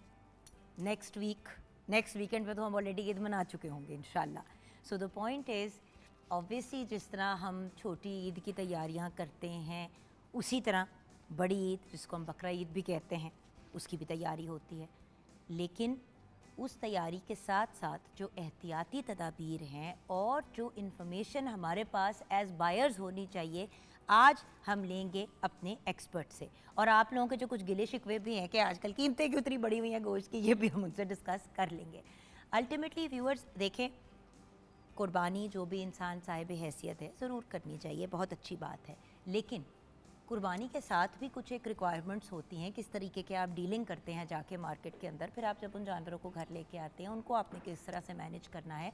उसके बाद जब कुर्बानी हो जाती है तो क्या मामलात है, सफाई सुथराई, सब चीज़ों का ख्याल रखना ज़रूरी है। आज हमारे साथ कौन है? आज हमारे साथ हैं chief operating officer cattle market management and development company, हमारी गवर्नमेंट ऑफ पंजाब की तरफ से डॉक्टर आफ्ताब अहमद। अस्सलाम वालेकुम डॉक्टर साहब। Then we have Mohammad Afzal Gill, आप लाइफ स्टॉक फार्मर हैं और करंटली क्योंकि मार्केट में बैठे हुए हैं, मतलब इनके जानवर वगैरह वहाँ मार्केट में हैं, तो ये हमें एक बेहतर आइडिया दे सकते हैं कि जो हर कोई कह रहा है बड़ी ज़्यादती हो रही है, तो उसका जवाब भी हमें दे दें। अस्सलाम वालेकुम अफजल भाई। सबसे पहले तो बात का आगाज़ डॉक्टर साहब आपसे ही करेंगे कि इस बार मवेशियों की या कैटल की सेल्स के लिए क्या इंतज़ाम किए गए हैं? पंजाब के पॉइंट ऑफ व्यू से हमें ज़रूर गाइड कीजिएगा। और जनरली गवर्नमेंट ऑफ पाकिस्तान ने बहुत से इक़दाम किए हैं डिफरेंट सूबों में, हम पंजाब को कवर करते हैं। व्यूअर्स आप लोग अपने अपने डिफरेंट प्रोविंसेस के पॉइंट ऑफ व्यू से भी इंफॉर्मेशन ले सकते हैं। जी सर। थैंक यू जी, आपने बहुत अच्छा मौका दिया मुझे अपने जो ईद के मौके पर अवाम ने अपने जानवर ख़रीदने हैं उस हवाले से पंजाब गवर्नमेंट की तरफ से जो सेल्स पॉइंट्स बनाए जाते हैं उनमें एक तो ट्रेडिशनल होते हैं, Punjab cattle market and management and development company, वो ट्रेडिशनल मंडियाँ और साथ में मॉडल मंडियाँ जो उनमें इंतज़ाम करते हैं जहाँ पर से लोग जानवर ख़रीदते हैं। दूसरा है आरजी सेल पॉइंट्स। ये आरजी सेल पॉइंट्स जो हैं ये लोकल गवर्नमेंट टीएमए और जो लोकल एडमिनिस्ट्रेशन होती है वो पूरे पंजाब में ऑर्गेनाइज़ करती है आखिरी 10 दिनों में। तो लाहौर में इस वक्त 6 सेल पॉइंट्स जो हैं वो लोकल गवर्नमेंट की तरफ से कैटल मार्केट कंपनी ही को कहा गया है कि उसको मैनेज करने हैं और वो इधर मैनेज कर रही है। ठीक है, तो आप लोग मैनेज करें, इसमें आपकी क्या इन्वॉल्वमेंट होती है भाई? हम तो इनके पास जाते हैं जगह लेने के लिए, क्योंकि आप एक तरह से वेंडर हो गए ना। वेंडर हो गए ना जगह लेने के लिए। पहले जो 2-3 साल थे वो मुझे ये कोई बंदा भी कैटल फार्म मार्केट में इनका कोई होता ही नहीं था, वो जगह मिलती नहीं थी। 2-3 साल से हमें इन्होंने जो मैनेजमेंट की है और हमें वो जगह ढूंढ के जो भी हम स्केच बनाते हैं वो 35 बाई 35 फुट की जगह हमें देते हैं और पहले से वो शनाख्ती कार्ड वगैरह लेके अब कुछ बेहतर है पहले से। अच्छा, इससे फ़ायदा क्या होता है भैया? क्योंकि लोग यही कहते हैं ना कि हम तो ले लेते, तो घर से बाहर निकलो तो ज़रा सा किसी मेन रोड पे निकलो तो हर जगह मवेशी घूम रहे होते थे। अब वो वाला नॉनसेंस नहीं आप देखते, अल्लाह का शुक्र है, क्योंकि शहर की ज़िंदगी बड़ी डिस्टर्ब हो जाती है डॉक्टर साहब। मतलब normal day to day life disturb हो जाती है। अक्सर ऐसा मुझे याद है, मैं एक दफ़ा काम पे आ रही थी कुछ 4 साल पहले और सारे मवेशी रोड पे आए हुए थे और गाड़ियाँ सारी पीछे फंसी हुई हैं, स्कूल का टाइम है। वो ये तो एक एग्जाम्पल है, वैसे भी बड़ी प्रॉब्लम्स हो जाती हैं, लोग फिर चलाकियाँ भी बहुत सी करते हैं इस मामलात में। तो आप लोगों को और हम जैसे बायर को क्या फ़ायदा होता है? फ़ायदा ये है कि हमें पता चल जाता है कि हमारा जो एक जगह है जो मुख्तसर कर दी ठिकाना है, वो जो लेके जाएगा उसको भी पता होता है कि मैंने यहाँ से लिया है, इसमें कोई फॉल्ट हो, प्रॉब्लम हो, मैंने फौरी उसी से वापस लेके आना कि भाई इसमें ये मसला है। क्योंकि यही तो प्रॉब्लम होती थी पहले, आप एक जगह से जानवर लेते थे, आप वापस वहाँ पे जाते थे, तो जिसने अपने 6-8 बीमार जानवर निकाल दिए वो गायब हो गया। बिल्कुल, वो सेल करके गायब हो गया। जो इतने जानवर आने होते हैं ना उसको जगह चाहिए होती है। हमें जो प्रॉब्लम थी पहले, वो इतने बंदे कहाँ से लेके आए कि एक जगह पे सारे जानवर उतार लें और एक एक बंदे को भेजें, जाओ जी रोड पे जाओ और जाके सेल कर दो। अब ये तरीकाकार बहुत बेहतर हो गया है, गवर्नमेंट ने भी बहुत अच्छा तावन किया है और आप लोगों ने भी बड़ा तावन जी, किया है। बिल्कुल बहुत अच्छा हुआ है, तो इन हम भी लोगों इनके ने भी साथ हैं और ताउन अच्छा किया हो है। गया। और गवर्नमेंट ऑफ पंजाब की तरफ से जो हदायत या जो अमली प्रैक्टिकली जो इम्प्लीमेंटेशन किया गया है पिछले साल भी और इस साल सर वो भी, क्या चीज़ है, जरा हमारे हाँ। व्यूअर्स को भी तो पता चले ना। हमेशा यही बात हो रही होती है हर चैनल पे बैठ के कि क्या नहीं हुआ। मैं चाहती हूँ कि हमारे व्यूअर्स को पता चले कि सबसे सफाई पहले- सुथराई तो अपनी जगह जिनके हाँ। मामलात किए जा रहे हैं, बाद के पहले के भी जो मामलात किए जा रहे हैं वो भी लोगों को पता चले ना। सबसे पहले जो सेल्स के लिए जानवर बेचने के लिए व्यापारी आते हैं उनको प्रॉपर एक सिमेट्रिकल जगह प्रोवाइड करना, ताकि वो बैठ के अपने जानवर जो है ना प्रॉपर उनको मैनेज करके लोगों को जो खरीदने आए उनको डील करके फरोख्त कर सकें। और जो पब्लिक है वो भी जब इन सेल्स पॉइंट्स या मंडियों में आए तो उनको प्रॉपर फैसिलिटेट किया जाए कि जी आपके इस साइड पर आपको छोटे जानवर मिलेंगे, बकरे वगैरह, या दूसरी साइड पर आपको ऊँट मिलेंगे, तीसरी साइड पर आपको अच्छा, आपने बड़े जानवर। डिमार्केशन भी की हुई है। Yes, तो अगर एक demarcation बंदा की। जो है वो 4 किस्म के जानवर लाया तो वो अपनी 4 मुख्तलिफ जगहों पे ही अपने लोगों के साथ प्लेस जी, करवाए। डिमार्केशन होती और है इनके अपने और आप लोगों के अपने लोग होते हैं जो वहाँ पे बैठ के जब जी कर रहे ऐसे होते होता है। और उसके बाद जब इनको जगह मिल जाती है वहाँ पर इनको जानवरों के लिए और पब्लिक के लिए जो फैसिलिटेशन चाहिए होती है, हैं। वो क्या हाँ, होती है? सबसे पहले जानवरों के मुतालिक बात करूँगा। जानवरों को सबसे पहले शेड चाहिए होता है, पानी चाहिए होता है पीने वाला। उसके बाद इलाज मुआवजे की लाइफस्टाइल डिपार्टमेंट इस सिलसिले में बहुत अच्छा ताउन करता है और अब भी कर रहा है। और पूरे पंजाब में इनकी लाइफस्टाइल डिपार्टमेंट की जो स्टाफ है वो मंडियों में मौजूद होता है। और आप बेसिकली ये सारे डिपार्टमेंट्स आप लोग अरेंज करते हैं? जी, क्योंकि ये देखिए ना, जैसे coordination होती है। अब भाई का जी, जैसे इसके कि अलावा अफजल भाई की फॉर एग्जांपल अगर जानवर है, जी। अब देखें अपने घर या अपने जहाँ पे ये जिस जगह पे ये रखते हैं जानवर, वहाँ पे तो अफजल भाई आपके पास सारी फैसिलिटीज हैं, बिल्कुल आपने जगह ही उस हिसाब से बनाई है। 10 दिन के लिए आप जानवरों को ऐसी जगह पे लेके आएंगे जहाँ पे वो तंग होंगे या उनकी चीजें नहीं होगी पूरी, तो उनका वजन भी गिरेगा और आपको नुकसान होगा फायदा होने के बिल्कुल ऐसा बजाय। होता है। इसीलिए तो लोग खुद लेके निकलते थे कि किसी जगह पे नहीं रखेंगे, हमारे जानवर मर जाएंगे। बिल्कुल ऐसे ही है। उसके बाद लाइटिंग का बंदोबस्त। सर क्या आप लोग चेक करते हैं कि ये लोग जो जानवर लाए हैं वो ठीक है या ये लोग खुद ही डिसाइड? ये एक बड़ी इंपॉर्टेंट बात है, ये क्योंकि मंडियों में जब आप आके लेते हो जानवर, अगर बीमार या कोई ये कैटल मार्केट मैनेजमेंट कंपनी और लाइफस्टाइल डिपार्टमेंट मिल के करते मिल के इस चीज़ को ऑर्गेनाइज करते हैं कि वो पूरी मंडी में जो जानवर मौजूद होते हैं उनको विज़िट करके देखते हैं किसी जगह कोई मसला तो नहीं है, और किसी एनिमल को कोई ऐसा मसला होए जिसको कि फौरी तौर पर सेग्रीगेट करना पड़े, तो हम फिर उस ओनर को कहते हैं कि जी ये जानवर फौरी तौर पर यहाँ से निकाल लें, ये मंडी में नहीं होना चाहिए, ताकि दूसरे जानवर जो है ना वो इससे डिस्टर्ब ना हो। ठीक इसके अलावा लाहौर में तो युवास जो वेटनरी यूनिवर्सिटी है वो भी इस सिलसिले में ताउन करती है। उनका जो स्टूडेंट्स हैं जो वो मंडियों में आते हैं वो साथ में इन कैंप्स लगाते हैं अपने फ्री ट्रीटमेंट के, और जानवरों की ना ट्रीटमेंट भी करते हैं। अफजल भाई कस्टमर को क्या मशवरा देना चाहेंगे कि जब वो लेने के लिए आए, एक कस्टमर तो को- कहाँ से लेने के लिए आया करे, क्योंकि सर आप बेहतर गाइड कर सकते हैं, क्योंकि अक्सर जो है जो सेलर होता है वो कहता है भाई हमारे पास आएंगे तो हम बताएंगे ना। बात ये है कि लोग गलत चीज़ ले लू के और फिर सारों को ब्लेम कर देते हैं, जबकि वो 2-4 लोग ही गंदे अंडे होते हैं जो मसला ख़राब करते हैं और गलत जानवर करते हैं। तो आप बता दें कि किन चीज़ों को मद्देनज़र रखते हुए इंसान को मार्केट भी ढूंढनी चाहिए, और फिर जब आ जाएं तो किन चीज़ों का ख्याल करें? कस्टमर को यही मैं कहना चाहता हूँ कि वो जो प्रॉपर जगह बंदा बैठा होता है ना, जो उसने डेरा लगाया हुआ था अपना, सारे जानवर एक जगह बांधे होते, उधर से ही खरीदें।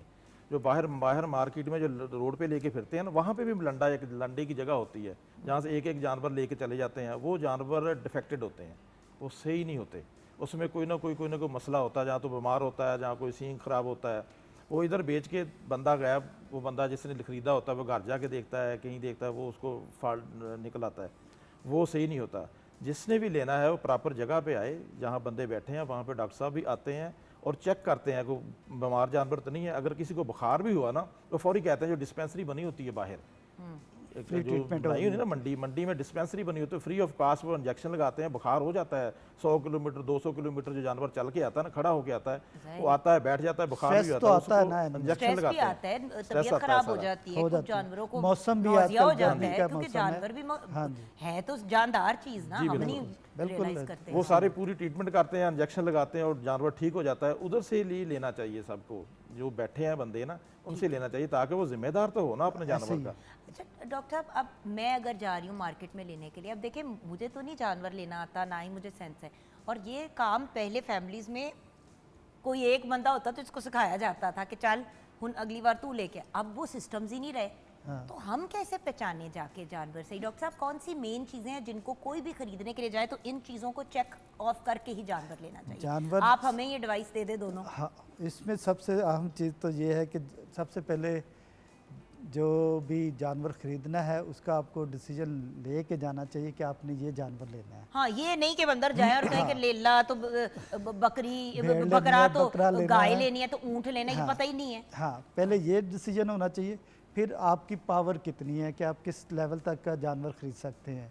उसके बाद मंडी में सर कीमतों के ऊपर कौन नजर कीम- रख रहा है? अब मेरा एक ये सवाल है, कीमतों के ऊपर कोई बंदा 90 का बकरा बेच रहा है 10 से वो कहते हैं ना 18 से 20 किलो का, हाँ। तो कोई बेच रहा है मतलब लाख रुपए का, तो लाख कोई रुपए। 120 का बेच रहा ये है। चीज़ें गोश्त दोनों में से 20 किलो ही निकलना है, लेकिन एक आप 70 का या 80 का बेच रहे हैं तो दूसरा आप बेच रहे हैं जो 130 ईद के मौके पर जो सेल परचेज होती है, इस पर प्राइस का कंट्रोल नहीं है नहीं है। ठीक है, और होता भी नहीं है। मुश्किल हो अब जाता है obviously। उसकी वजह यह है कि जो लोग जानवर लेके आए होते हैं ना, पिछले साल का एक्सपीरियंस ही शेयर करता हूँ कि लोगों में से कुछ ऐसे भी थे, छोटे जानवर बकरे लेके आए, विहाड़ी से एक बंदा आया, उसने वो जानवर विद इन 3 डेज बेच के वो वापस चला गया।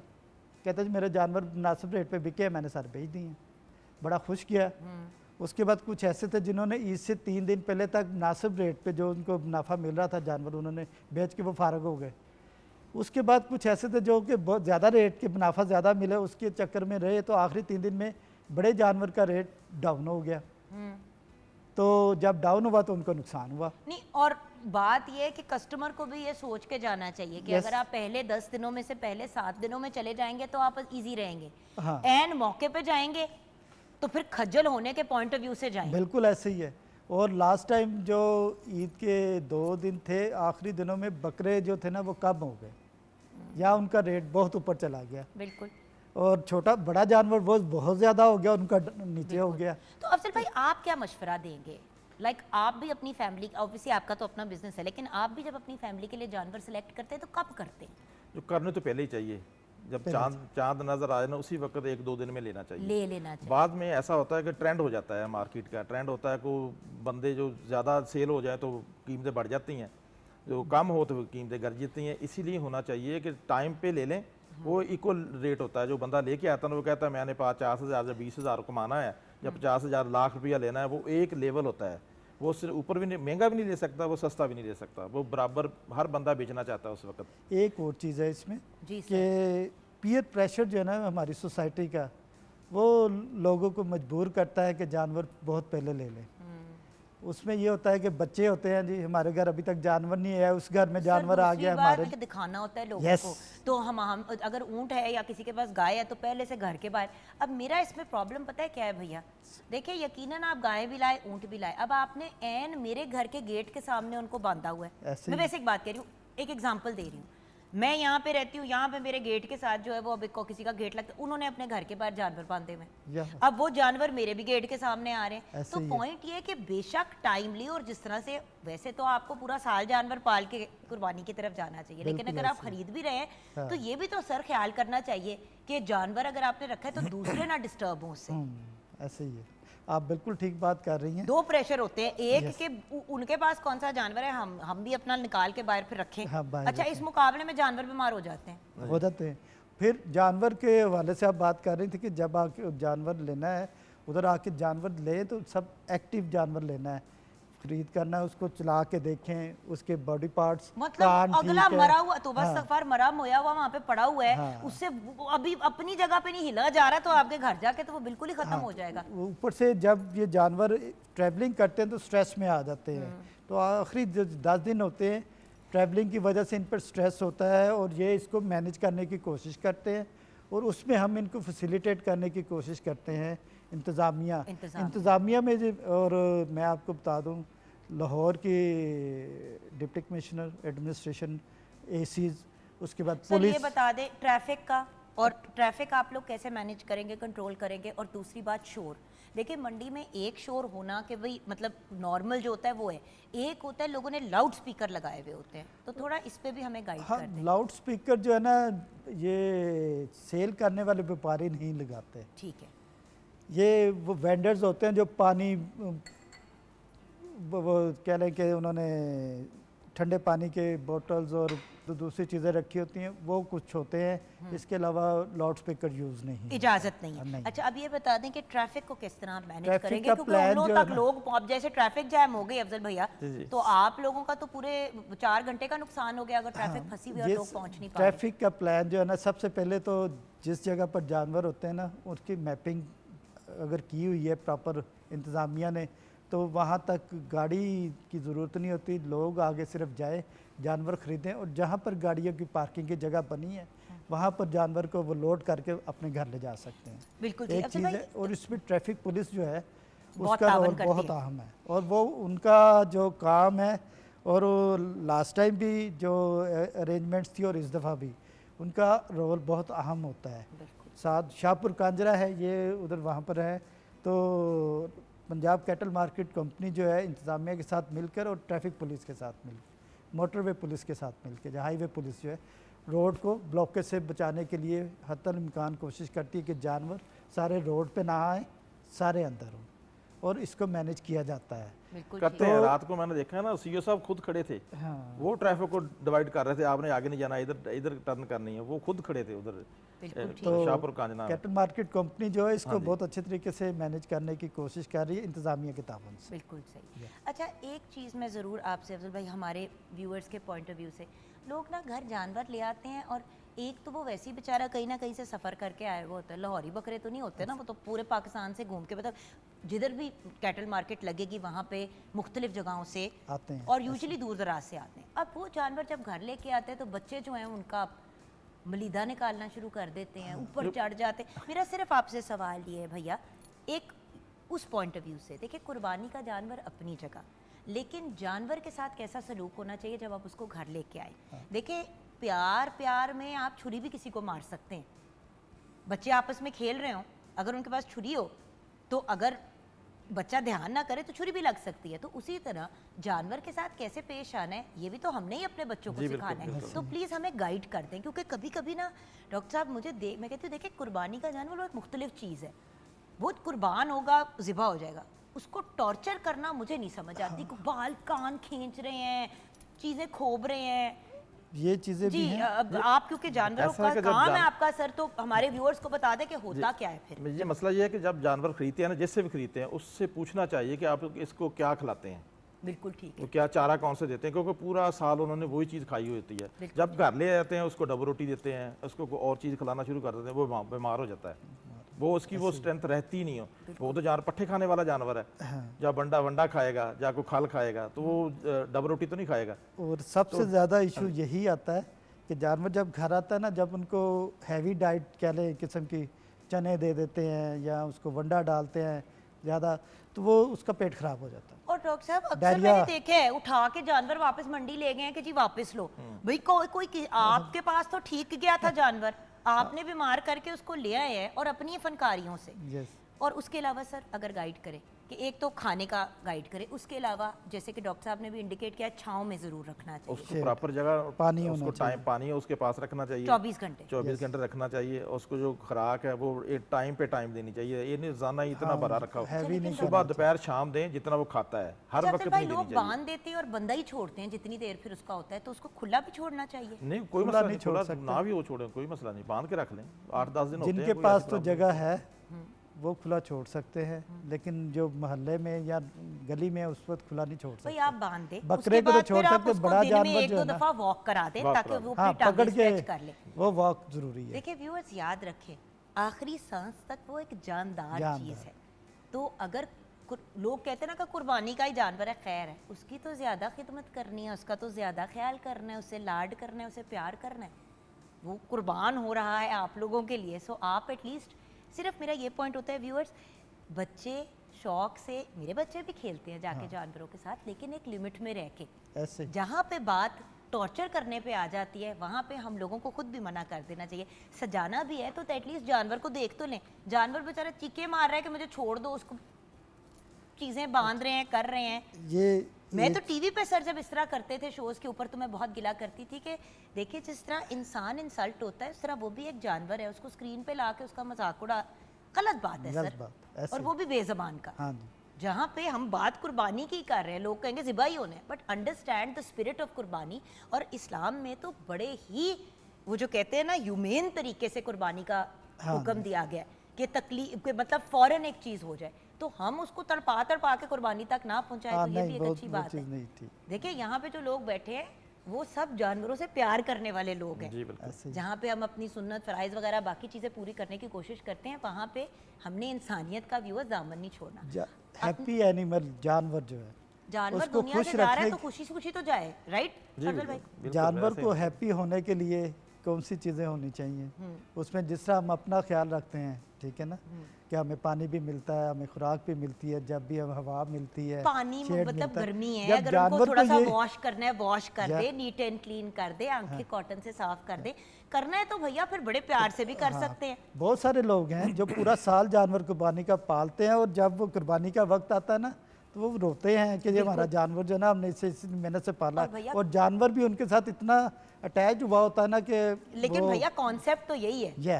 और असल दुख और तकलीफ से तो अफजल भाई जाते होंगे, गुजरते होंगे कि जितना भी ज्यादा स्टॉक को बच्चों की तरह बंदा पालता है। जी बिल्कुल ऐसा ही। तो आप लोगों का पैगाम हमारे व्यूअर्स के लिए प्लीज। जी अफजल भाई आपसे शुरू करते हैं। जी ऐसा है कि जानवर, पहले तो मेरा यही है कि जानवर आप ख़रीदें किसी प्रॉपर जगह से ख़रीदें, वाड़े से ख़रीदें, रोड से ना लें। रोड पे कोई ना कोई मसला होता है, प्रॉपर जगह पे लें। वो हर तरीके से जो फार्मर होता है ना वो जानवर लेके आता है अपना, जो अच्छे जानवर वही लेके आता है, जो बीमार होता है, जो ऐसा मसला तो लेके ही नहीं आता, क्योंकि उसको पता होता है कि मैंने ये इसको सेल करना है, इसका ज़िम्मेदारी है। तो इसलिए जहाँ से भी लेना हो वो अपने बाड़े मुकम्मल जगह पे लें, और यही रोड पे जो लेके फिरते हैं इनसे ना लें, और इसकी अच्छी हिफाजत करें, और हर वक्त नलाते ना रहें कि जाए और पानी के नीचे फेंक दें, ऐसा नहीं होना चाहिए। प्रॉपर खुराक दें और जानवर बीमार नहीं होता। 8-10 दिन इंशाल्लाह ताला बेहतरीन रहता है। और जिससे जानवर खरीद रहे हैं उनसे 2 मिनट खड़े होके, जो इतना आपने लड़ाई झगड़ा दंगा फसाद करना है कि जी नहीं जी तुसी 500 रुपये कम करो, नहीं चलो तुसी 300 कम कर दो, लेना है 1.5 लाख का जानवर, लड़ाई करनी है 500 रुपये पे, चले जी लड़ लिया, सब कुछ कर लिया, तो 2 मिनट उस बेचारे जानवर के लिए भी पूछ लें कि उसका क्या करना है। क्या करना है? आप लोग सोच रहे होंगे मैं इतना क्यों इमोशनल हूँ, क्योंकि व्यूअर्स माय पॉइंट इज एक अच्छा तरीका और एक प्रॉपर आसान तरीका है काम करने का, और एक मायूब और नेगेटिव तरीका है काम करने का। वही चीज़ अगर हम अच्छे तरीके से करें तो वो जानवर भी इस दुनिया से हमें दुआएं देता हुआ ही जाएगा। बिल्कुल ऐसे जी डॉक्टर साहब आपका मैसेज। मेरा पैगाम यही है कि पब्लिक जब जानवर ख़रीदती है तो मंडियों में सेल पॉइंट्स पे ही जाके जो प्रॉपर बने हैं वहीं से जानवर ख़रीदें, और जानवर तंदुरुस्त होना चाहिए। तंदुरुस्त जानवर को चला के देखें और उसके कान, आँख, दांत, जो भी चीज़ है, पाँव, चल के से उसमें कोई लंगड़ापन तो नहीं है, कोई और डिफेक्ट तो नहीं है, उसको चेक करके जब जानवर को ख़रीद के ले जाते हैं तो घर में ले जाके उसको VIP प्रोटोकॉल नहीं चाहिए, उसको मुनासिब देखभाल चाहिए, उसको पानी चाहिए, नॉर्मल खुराक चाहिए, चारा, सब्ज़ चारा सबसे अच्छा है वो दें। उसके बाद उसको थोड़ा चला दें, हर रोज़ साई का ख्याल रखें, और साथ में उसके बाद उसकी नीचे जो सफाई है उसका। जानवर जो जिन लोगों ने पहले ख़रीदे होते हैं उनमें कई जगह जो कच्चा जगह नहीं होती, उनके पास पक्की जगह पर बांधते हैं फर्श पे, तो उनके पैर जो है ना, सुम जो है वो ख़राब हो जाते हैं और उनको ज़ख्म पड़ जाते तो हैं। वो अक्सर लोग मेरे पास आते हैं कि डॉक्टर साहब इसका क्या करना है, तो फिर हम उनको ट्रीट करके बताते हैं कि जी इस तरीके से इसको ट्रीट किया जा सकता है। तो पब्लिक को यही है कि और उसको लेके एग्रेसिव वे से दौड़ाए ना, जानवर को चोट ना लग जाए, इन चीज़ों का ख्याल ज़रूरी है। और ये इंसानियत का दामन मजबूती से हैप्पी एनिमल को होना चाहिए और हैप्पी ही रखना चाहिए। बिल्कुल। और यहाँ पे ये एक बात ज़रूर कहूँगी कि प्लीज़, और ये भी अंडरस्टैंड करें कि अगर एक चीज़ का मार्केट रेट 90 रुपये है, वो अगर आपको 50 रुपये में मिल रही है ना, तो आपको भी 2-3 दफ़ा गौर से देखना चाहिए कि क्यों, सोचना चाहिए। क्योंकि 90 की चीज़ 50 में व्यूअर्स टेक्निकली मिल नहीं सकती है। कोई कपड़े नहीं है जिसके ऊपर आप 50% डिस्काउंट लगा दें तो कोई फ़र्क नहीं पड़ेगा। सो कोई चीज़ अगर आपको मार्केट के रेट से भी बहुत कम मिल रही है तो अंडरस्टैंड करें कि वो क्यों कम मिल रही है, क्योंकि वहाँ पे भी कोई मसला होगा। जल्दी से किचन में एक लुक डालेंगे और फिर हम ब्रेक की तरफ जाएंगे। जी शेफ़ फ़खरुन्निसा। जुगन, हमने अपना कबाब मसाला तैयार कर लिया, बल्कि हमने क्या, आपने तैयार किया आज तो ये, और हमने इसको सर्व भी, देखें इसको उसी पैन में करें जिसमें आपको किया, तो बड़ा अच्छा भी लगता है, प्रेजेंटेबल भी लगता है, और गरम गरम रोटियों के साथ इसको आप ट्राई करें, इंशाल्लाह आपको बहुत मज़ा आएगा। अब देखिए ना, हमने ये बात कर ली जानवर लेने की और उसको किस तरह आपने मैनेज करना है, और ये भी बात कर ली कि खाना है। उसकी बीच की एक बड़ी इंपॉर्टेंट चीज़ है कि कुर्बानी से पहले की सफाई सुथराई और कुर्बानी के फ़ौरन बाद खून जो है उसको साफ़ कर देना, जो भी खाल वगैरह और जो भी एक्स्ट्रा वो जो चीज़ें आपको नहीं चाहिए उनको प्रॉपर तरीके से डिस्पोज ऑफ करना या फिर कहीं पे डोनेट कर देना, प्रॉपर साफ़ सुथरे अंदाज में कुर्बानी का अमल भी करना, ताकि ना आप तंग हो ना आपके इर्द गिर्द वाले तंग हो। ब्रेक के बाद वापस आएंगे, हमारे साथ रहिए।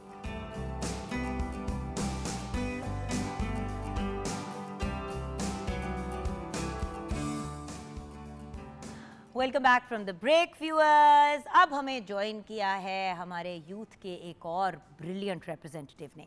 हमारे साथ आज हैं focal person to prime minister youth programme on legal linkages and youth empowerment. अब आप कहोगे ये क्या है, इसीलिए तो इनको बुलाया है।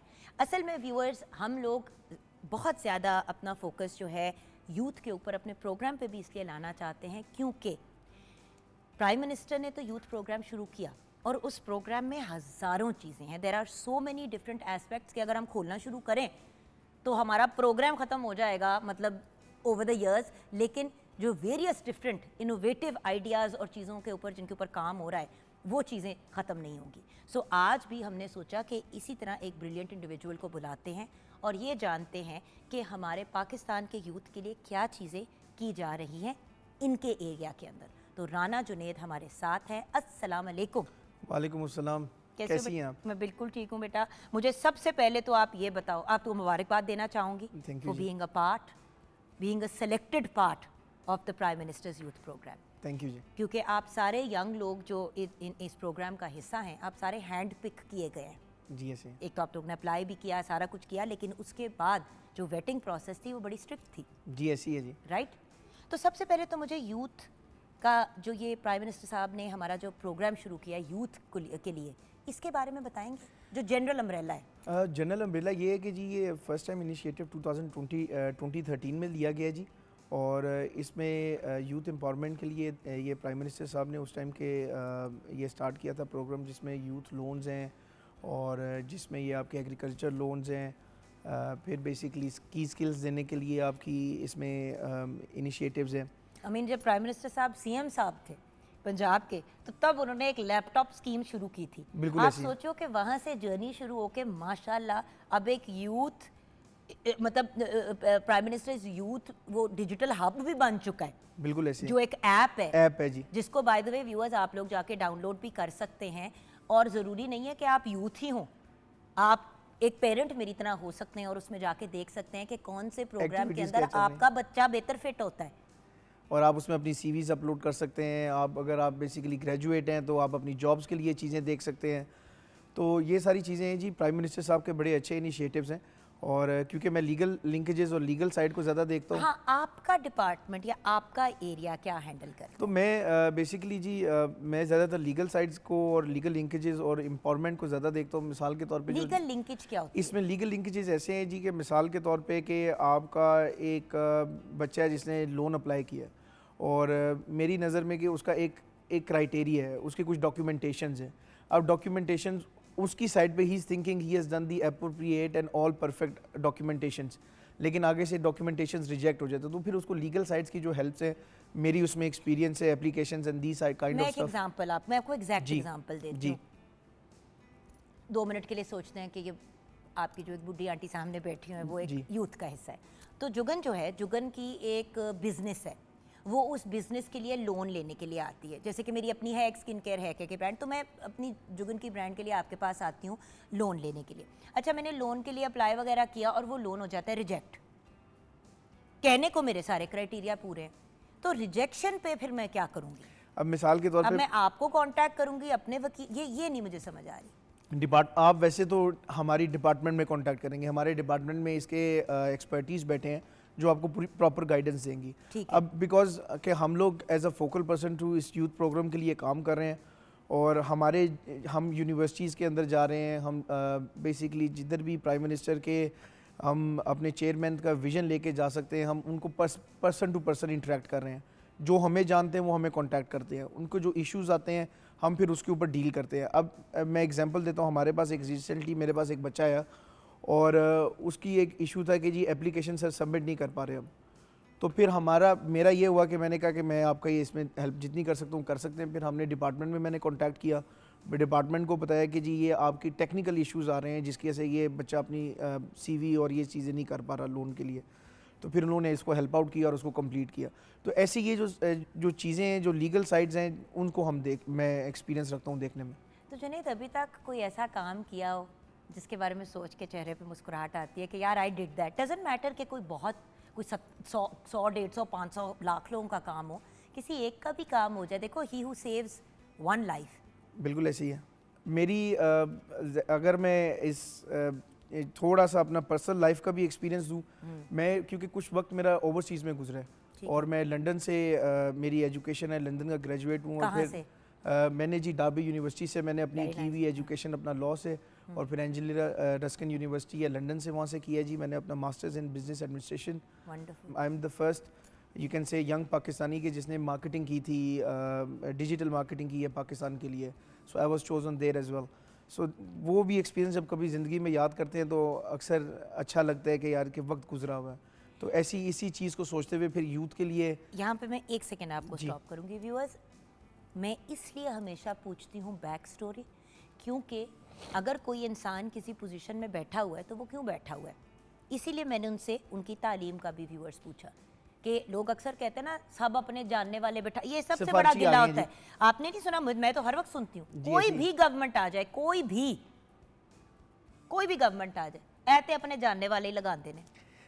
और बात ये है कि जानने वालों की, ये प्लीज बता दे कि पकड़ कितनी है, ये भी बता दे। मैं यही बताना चाह रहा हूँ, गुजारिश करना चाह रहा हूँ कि लोग अक्सर सोचते हैं ना कि यार सिफारशी लोग बहुत आगे आ जाते हैं या नेपोटिज्म बहुत है। सियासत में वही लोग आगे आएंगे जो सियासतदानों के बच्चे हैं।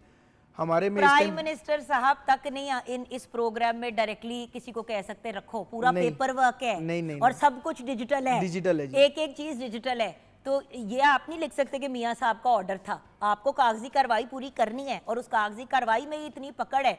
सर आपके इस टाइम पंजाब के जो हमारे मिनिस्टर हैं राशिद नसरुल्लाह साहब इज़ द बिगेस्ट एग्जांपल, मेरे कोलीग भी हैं और बिल्कुल एक गरीब घर से हैं, छोटे घर से हैं, कोई उनका पीछे से सिफारिश करने वाला नहीं है, कोई उनके पेरेंट्स भी साहब गवर्नर नहीं है, साहब का MNA नहीं है। उनको भी देख लें आज पंजाब में अपॉर्चुनिटी दी हुई है, काम कर रहे हैं।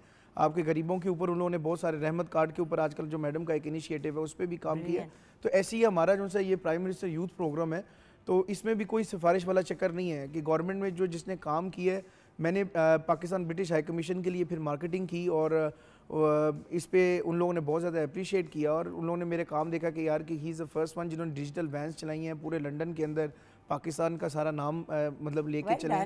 तो इस चीज़ पे अल्हम्दुलिल्लाह फिर वापस आए, फिर हमने इस प्रोग्राम के अंदर मैंने अप्लाई किया। हमारे चेयरमैन साहब उन लोगों ने जी क्यों अप्लाई किया? देखो अपना सिलसिला चल रहा था और आप ऑलरेडी नज़रों में आ चुके थे एज अ यंग पर्सन, आप ऑलरेडी हाई अचीवर थे। तो ये करना ज़रूरी तो नहीं था, क्योंकि ये काम सच्ची बात है एक तरह से थैंकलेस जॉब है, क्योंकि इसमें जितना मेहनत है जी ऐसी उसमें इतना कोई रिटर्न नहीं है। और फाइनेंशियल पॉइंट ऑफ व्यू से बात करें तो बहुत से लोग तो हैं ही वॉलंटियर पोजीशंस पे। बिल्कुल ऐसे ही है और मैं इसी से समझता हूँ। मैं फिर इस रोल के अंदर आया, मैंने कहा कि यार जो हमारे पाकिस्तान की जो यूथ है ना, उनको एक चीज़ करनी चाहिए। जो ग्रेजुएट्स हैं, यंग हैं, शायद उनके पास इस चीज़ का विजन नहीं है कि वो क्या क्या फैसिलिटीज़ अवेल कर सकते हैं। अगर आपको एक बिज़नेस लोन मिल जाए, आप एक यंग ग्रेजुएट हैं, उसने अभी एजुकेशन कंप्लीट की है, उसको एक बिज़नेस लोन मिलता है, वो एक सॉफ्टवेयर हाउस डालता है, उस सॉफ्टवेयर हाउस के अंदर वो एम्प्लॉयमेंट क्रिएट करता है, एम्प्लॉयमेंट के साथ साथ इकॉनमी को हेल्प करता है। तो ये ऐसी सारी चीज़ें हैं जो मेरी नज़र में एक यूथ को इस तरफ डाइवर्जन लेनी चाहिए, ना कि जो सी यूथ है वो बैठ के अपने टेलीविजन्स पे, टीवीज़ पे, फ़ोन्स पे लगी रहे, बल्कि अच्छी एक्टिविटीज़, हेल्दी एक्टिविटीज़ और फ्यूचर कमिंग की तरफ जाना चाहिए मेरी नज़र में। मेरा एक सवाल है आपसे, देखिए लोग कभी कभी बिजनेस स्टार्ट करते हैं। अगर मैं आपसे फॉर एग्जांपल बिजनेस लोन लेती हूँ, ये मुझसे कोई उस दिन पूछ रहा था तो मैंने कहा वो अमानत होती है सवाल या इन्फॉर्मेशन। जी। सो अगर मैं लोन लेती हूँ और फॉर एग्जांपल मेरी बिजनेस खुदा न खास्ता कलेप्स कर जाती है, तो फिर उस लोन का क्या होगा? जुनैद, मैं हमेशा इसके बारे में क्यूरियस होती थी। देखे, चल जाए तो अल्लाह का शुक्र है, लेकिन फॉर एग्जांपल अगर बिजनेस ही ठप हो जाती है, बंद हो जाती है, फिर इस केस में आप लोग क्या करते हैं? मेरी ज़ाहिर सी बात है कि मेरी नज़र में तो वैसे तो मैं बीइंग अ पर्सनली इसके ऊपर जो अपना विजन रखता हूँ कि पाकिस्तान के अंदर कोई भी बिज़नेस फ्लॉप नहीं हो सकता मेरी एक नज़र में। उसकी रीज़न ये है कि एक रेडी वाला है ना, वो भी रात को कमा के सोता है। तो आप एज अ फेलियर की तरफ, किसी ने सोचा बोतल में पानी डाल दो, किसी ने सोचा ठीक है, बोतल में पानी डाल के बेच दो, जो नलके में मुफ्त का आता था। तो किसी ने ये भी तो सोचा था ना।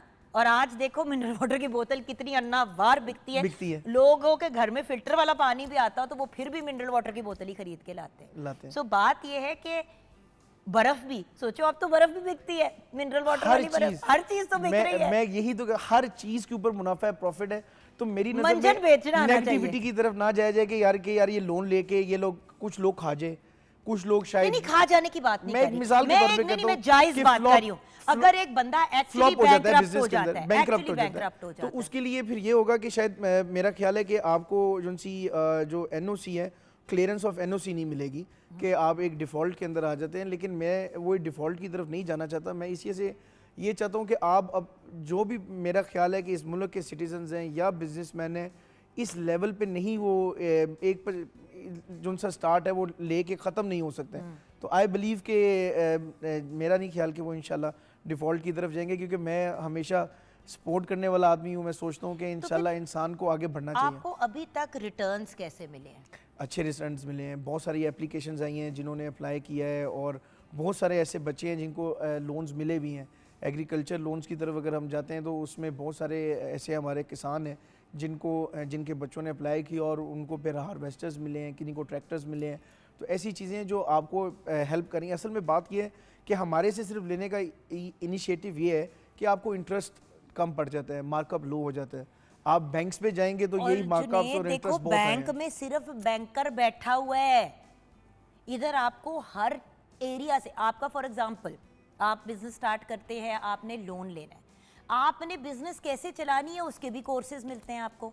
बिल्कुल ऐसी है, चाहे प्रोविंशियल लेवल पे चले जाएं या फेडरल लेवल पे चले जाएं, राइट? बिल्कुल मिल रहे हैं। जैसे अब नैफटैक वगैरह के साथ इतनी एफिलिएशन है, आपने कोई काम शुरू भी करना है, अच्छा फिर women chamber of commerce, general chambers of commerce जो है for all departments, main women, her aspect है जिसके साथ आप कनेक्ट हो सकते हैं। और सब चीजें जो हैं वो किसी ने, आप लोगों के पास आना इज वन स्टॉप शॉप, सीख भी सकते हैं, बिजनेस का लोन भी ले सकते हैं, अगर उसको रिटर्न करने में प्रॉब्लम भी आ रही है तो उसमें भी आपको गाइड करेंगे, हेल्प करेंगे। बिल्कुल ऐसी है। सो जब उंगली पकड़ के जैसे बच्चे को सिखाते चलना हैं, सिखा रहे हैं, प्राइम मिनिस्टर आपकी उंगली पकड़ने के लिए तैयार है, बिल्कुल ऐसी है।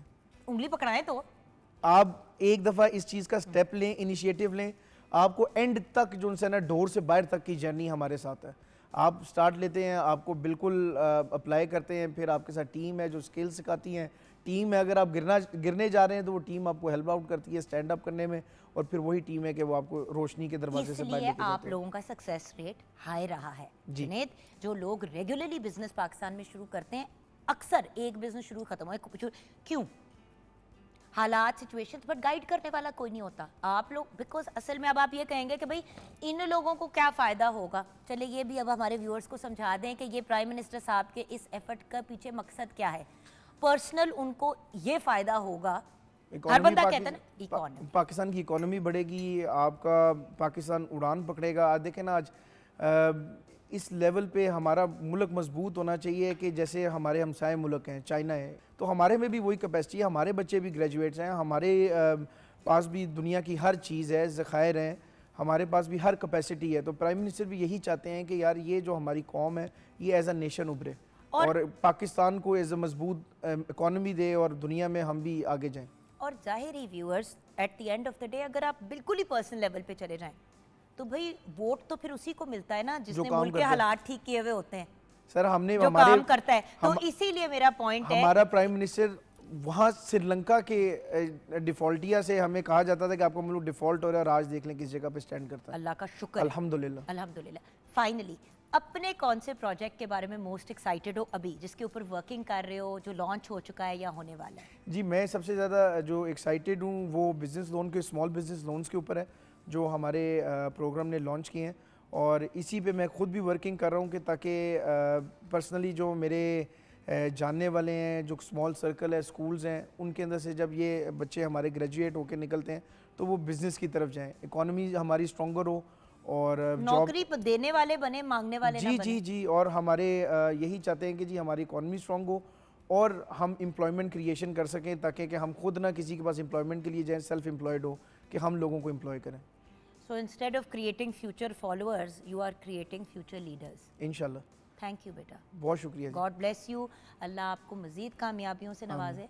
और व्यूअर्स एक बात याद रखिएगा, राना जुनैद जैसे बहुत से यंग मैन एंड वुमेन जो हैं इस प्रोग्राम का हिस्सा हैं एज फोकल पर्सनस, और वो अपनी अपनी कैपेसिटी में बहुत एफर्ट्स कर रहे हैं। अब ये वो लोग हैं जो अपने in their own right as youth अपने आप को नॉट जस्ट इस्टेब्लिश कर चुके हैं बट कामयाब हैं।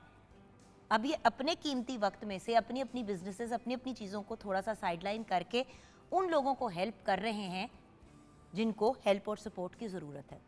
देखें, एक बात हम हमेशा कहते हैं, घोड़े को पानी तक लेके जा सकते हैं, पानी नहीं पिला सकते। यहाँ पे तो घोड़े को पानी तक भी ले गए, पानी गिलास में भी डाल दिया, मुंह के करीब भी ला दिया, अब घूंट लेना आपका काम है, राइट? बिल्कुल ऐसी है। सो आपके पैगाम से हम अपने प्रोग्राम को क्लोज करेंगे। आप क्या मैसेज देना चाहेंगे to the youth of Pakistan? मैं यूथ ऑफ पाकिस्तान को ये पैगाम देना चाहता हूँ कि इंस्टेड के आप लोग डिफरेंट एक अपना विजन रखें, एक अपना नैरेटिव रखें, उससे अच्छा है कि आप लोग प्रोडक्टिव वीडियोस देखें यूट्यूब पे कि आप ऐसे क्या इनोवेटिव बिजनेस कर सकते हैं पाकिस्तान के अंदर। मीट एक्सपोर्ट का काम है जो पंजाब गवर्नमेंट आजकल बहुत ज़्यादा सपोर्ट कर रही है।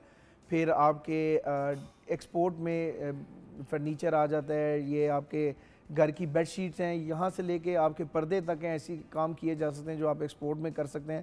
तो बिजनेसेस करें ताकि आप लोग अपना फाइनेंसेस इंक्रीज़ करें, एम्प्लॉयमेंट क्रिएट करें और अपने घर को स्ट्रॉन्ग करें और मुल्क को स्ट्रॉन्ग करें, तो कारोबार करें। बिल्कुल सही आपने कहा। यहाँ पे व्यूअर्स अपने प्रोग्राम को क्लोज करेंगे। हम हमेशा कहते थे God helps those who help themselves. Allah ताला उनकी मदद करते हैं जो अपनी मदद आपके तहत आगे बढ़ते हैं। सो व्यूअर्स, अगर आप परेशान हैं, घर में आपके बच्चे बैठे हुए हैं, मतलब पढ़ लिख के, और आप कह रहे हैं आए हाय नौकरियाँ ही नहीं मिल रही, नौकरी माइंडसेट से निकल के ज़रा एक दफ़ा ये जो प्राइम मिनिस्टर यूथ हब है, डिजिटल हब है, उस पर जाएँ, उसको डाउनलोड करें उस ऐप को, एंड देन उसमें तशख़ीस करें। आपके बच्चे आपकी फैमिली से एन मुताबिक आपको कोई ना कोई ऐसा एरिया मिल जाएगा जिसमें आपका बच्चा, आपके घर का कोई मेंबर जो है पार्टिसिपेट कर सकता है। एफ़र्ट करना ज़रूरी है व्यूअर्स, एफ़र्ट करना ज़रूरी है, और वो सिर्फ आप कर सकते हैं। So best of luck and have a lovely weekend. दुआ में याद रखिएगा। खुदा हाफिज़।